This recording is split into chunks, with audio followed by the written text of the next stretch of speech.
Пратката ми очи им пристигна. Поръчах се всякакви неща за маникюр. Неща за декорации са като цяло. Започвам с това, защото буквално това какво трябва да е. Мисля, че се сетих всъщност. И оплаших кучето си.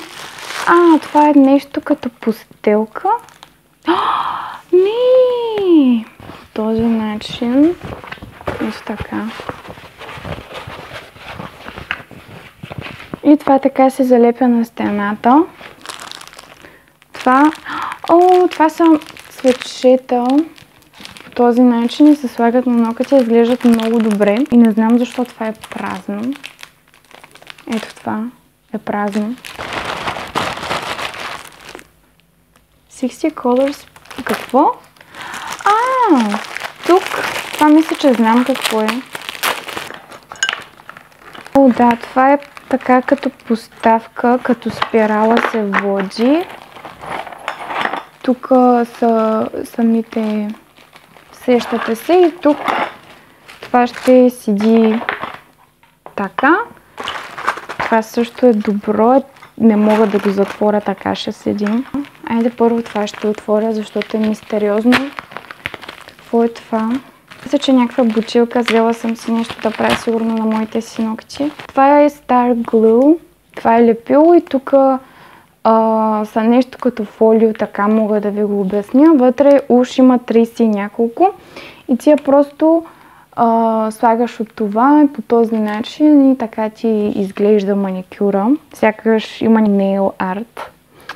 Така, това ще го сложа ето тук. Това е нещо лично мое.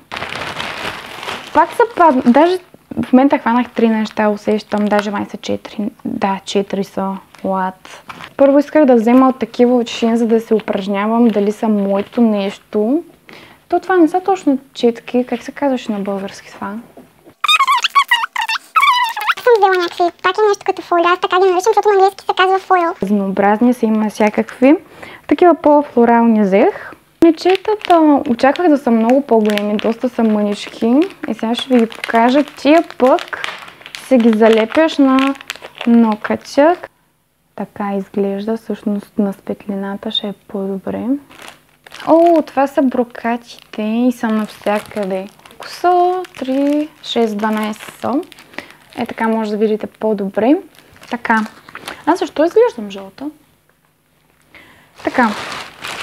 Продължаваме. Нещо голямо хванах. То се ми се мята на ръката. Аз знам какво е, пък ми е по-интересно да отварям неща, които не знам. И затова се игнорирах. Сега ще ви покажа пък това какво е, какво общо има с маникюра. Повечето от това се разбраха. Това си го слагаш като подложка и не си цапаш масата. Мирише на чефли от левчета. Мале тук каква бъркотия стана направо кочина. Пак нещо като брокат. Това са цветчетата, дълго очакваните ми цветчета. Буквално вчера направих декорация на кака аз сама. Ето. Такива 3D пеперутки.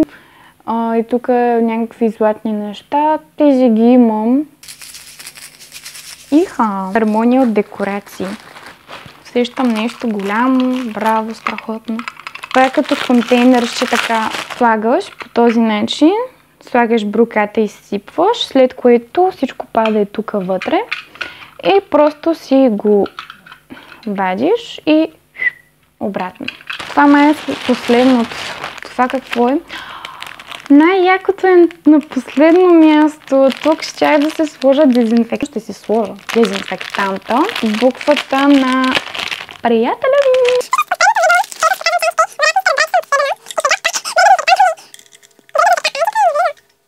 Дори дезинфектанта ми е с неговата буква. В предишното видео говорех за него и всичко ми беше от него. Сега му показвам буквата. В следващото видео мога да го накарам да участва, да присъства. Какво мислите? Трябва да влезе, трябва да натисна и като натисна, това нещо може да се... Няма се чупи, но... Аз май съм изостанала. Това е стикер, бе. Тук съм просто. Това просто седи така и така, като направиш май пръска.